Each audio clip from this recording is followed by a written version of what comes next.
In the news, 7th November 2023. Latest rail news.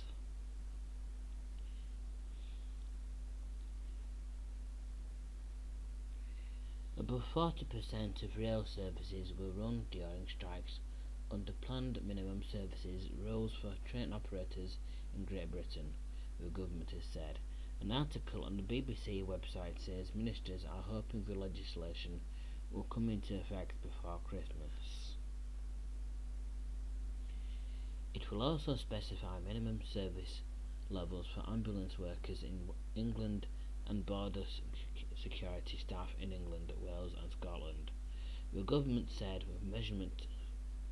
the measures were proportionate, but unions have criticised them as unworkable. Meanwhile, sticking with strikes and rail passengers are being warned to expect no services on London's Docklands Light Railway (DLR) because of a two-day strike starting on Tuesday. Members of the Rail, Maritime and Transport Union (RMT) will work out on 7 and 8 November in a dispute over pay. Walkout, not workout, sorry.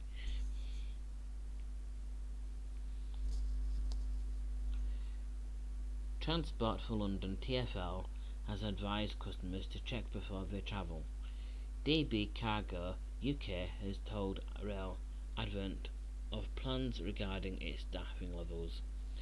The freight operator has said that 95 driver posts will be removed where they have a surplus.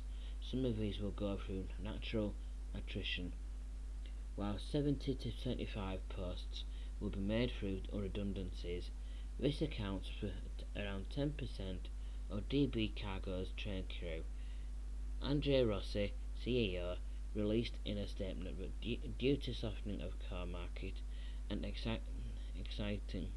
exiting from some contracts that were not profitable, the operator was left running 25% fewer trains every week, all whilst using the same level of resources.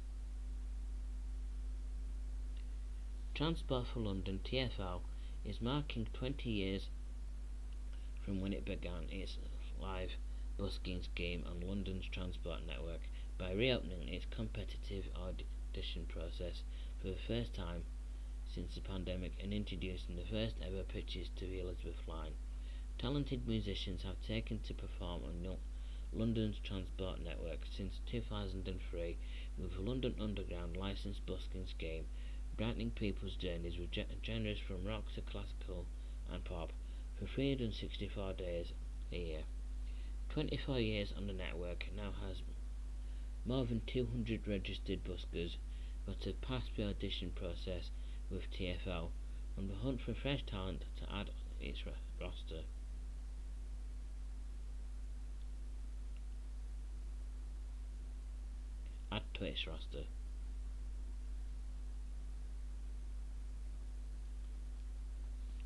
Sunday, 5th November marks the 25th anniversary of LMS number 5428 Eric Treacy arriving on the North Yorkshire Moors Railway (NYMR). To mark the occasion, the award-winning Heritage Railway attraction, which is also currently celebrating its 50th anniversary milestone, confirmed that Eric Treacy would be in traffic on the day. The locomotive initially left Tyseley on 3rd November 1973 with the Great Western Saloon in tow. It stayed in York on the way up, where ex-GNR class J13 LNER class J52 number 1247 from the National Collection was added to the train. Together they arrived on the NYMR on 5th November 1973 and have been there since. John Hunt, long-standing volunteer at the NYMR, said, "I can't believe it's been 50 years. A group of us went to Thaisley in 1973 to repair the locomotive so it was ready for the move up to Grasmont on the day of the move. It was shunted in the yard by a Flying Scotsman, and I can remember it was awfully foggy on the way to York. Eric was then pulled by a Class 37 for its final leg of the journey, where there was more excitement at Grosmont as it arrived on NYMR Metals, where it has remained for the last 50 years, and an icon in the history of NYMR. John Hunt, 78, first came to NYMR in February 1969 as a photographer. A year later, he became a local cleaner, and then passed out as a fireman in September 1973. In August 1997, John became a fireman, passed to drive, and in April 2004 was passed to drive diesels.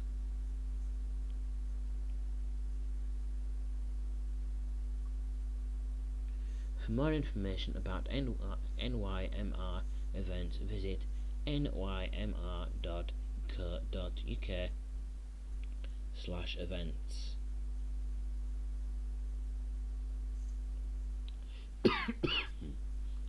Great Western Railway GWR will take its support for integrated travel to new heights in its latest Poppies to Paddington operation. Thanks to support from the Royal Navy helicopter, partnering with the veterans charity, the Royal Navy Air Station Cudros will deploy a Merlin helicopter to carry poppy reefs from the base to Plymouth. On Monday, ahead of the GWR Remembrance Service on Friday 10th November, with planned engineering work preventing trains from running between Penzance and Plymouth. It means the fourth Poppies to Paddington operation will still serve Cornwall.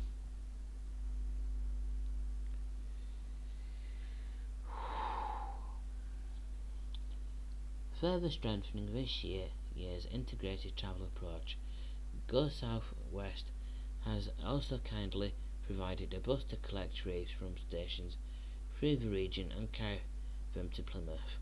This year, GWR is remembering 70 years since the end of the Korean War, as it once again carries swathes of poppy reefs from across the network to London Paddington with a special remembrance service.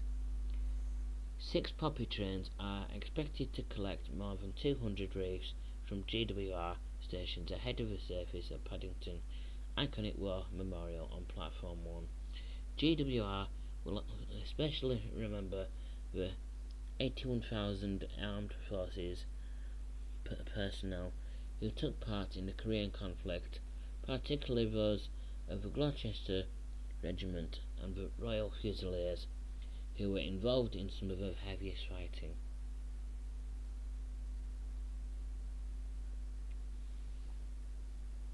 Amanda Burns, GWR Sales and Marketing Director, said, "We're incredibly grateful to RNAS, Cudros and Go Southwest for supporting our 4th Poppies to Paddington operation and ensuring poppy reefs from Cornwall can be placed by the War Memorial at Paddington.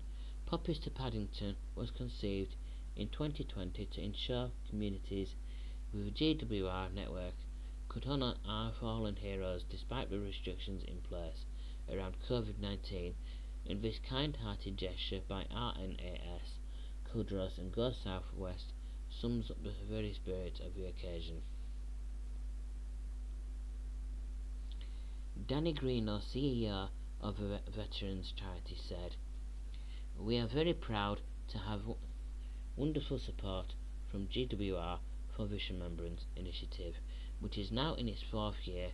Poppies to Paddington will once again be hugely poignant, paying respects to the fallen, thanks to great support from the military and railway communities. Reeves are still able to complete their journey from across the south west to Paddington to form the backdrop to the annual Remembrance Service on Platform 1. Bringing communities, service personnel and veterans together to remember in this special way is so important to ensure the sacrifices of the fallen are never forgotten. Our sincere thanks to everyone who is helping to make this happen, especially to GWR and RNAS Codros. Military personnel and veterans attending services of Remembers can travel to and from the events by train for free on Saturday 11 November and Sunday 12 November. Rail Delivery Group RDG, which represents train companies, said the offer was open to serving military personnel in uniform or who show a current Ministry of Defence issued identity card. Veterans can show a veteran's rail card, a veteran's Oyster card, or other proof of service, such as a Ministry of Defence issued veteran's ID card. GWR is also allowing free travel for military personnel and veterans travelling to remembrance events on Friday 10 November.